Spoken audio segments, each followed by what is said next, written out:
Clipper Audio presents an unabridged recording of Lord John and the Hand of Devils by Diana Gabaldon, which includes the novellas Lord John and the Hellfire Club, Lord John and the Succubus, and Lord John and the Haunted Soldier. Narrated by Jeff Woodman. This book is copyrighted 2007 by Diana Gabaldon. This recording is copyrighted 2007 by Recorded Books. In these three tales of war, intrigue, and espionage, set in the heart of the 18th century, you will find haunted soldiers, lusty princesses, ghostly apparitions, and dark family secrets.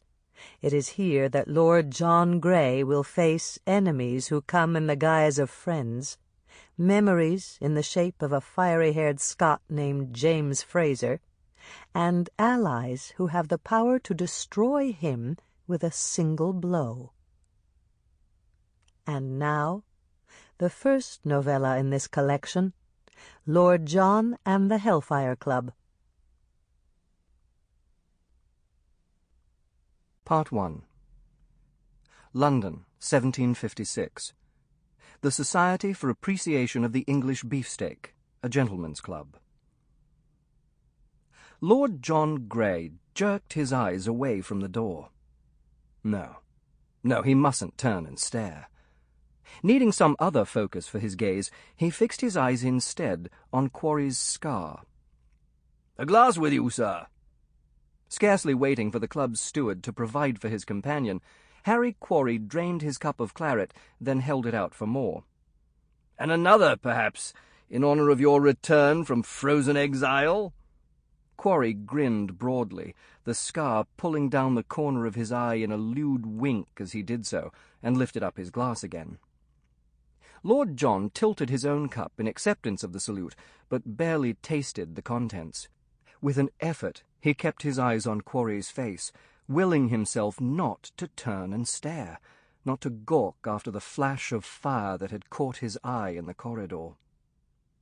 Quarry's scar had faded, tightened and shrunk to a thin white slash, its nature made plain only by its position, angled hard across the ruddy cheek. It might otherwise have lost itself among the lines of hard living, but instead remained visible, the badge of honour that its owner so plainly considered it. "You're exceedingly kind to note my return, sir," Grey said. His heart hammered in his ears, muffling Quarry's words. No great loss to conversation. "It is not," his sensible mind pointed out. "It cannot be."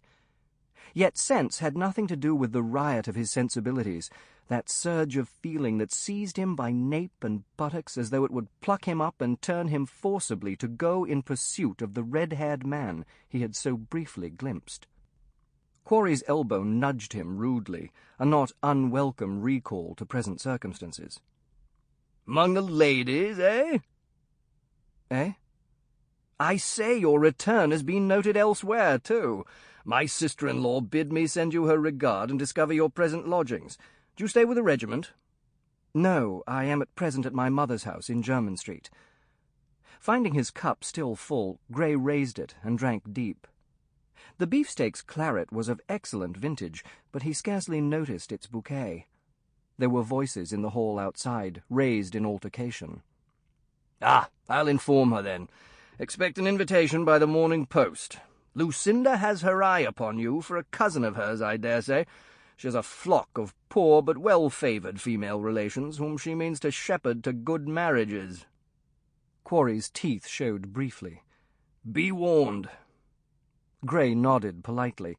He was accustomed to such overtures.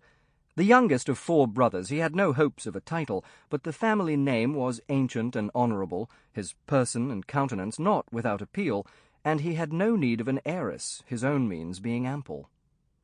The door flung open, sending such a draught across the room as made the fire in the hearth roar up like the flames of Hades, scattering sparks across the turkey carpet. Grey gave thanks for the burst of heat. It gave excuse for the colour that he felt suffuse his cheeks. Nothing like. Of course he's nothing like. Who could be? And yet the emotion that filled his breast was as much Sample complete. Ready to continue?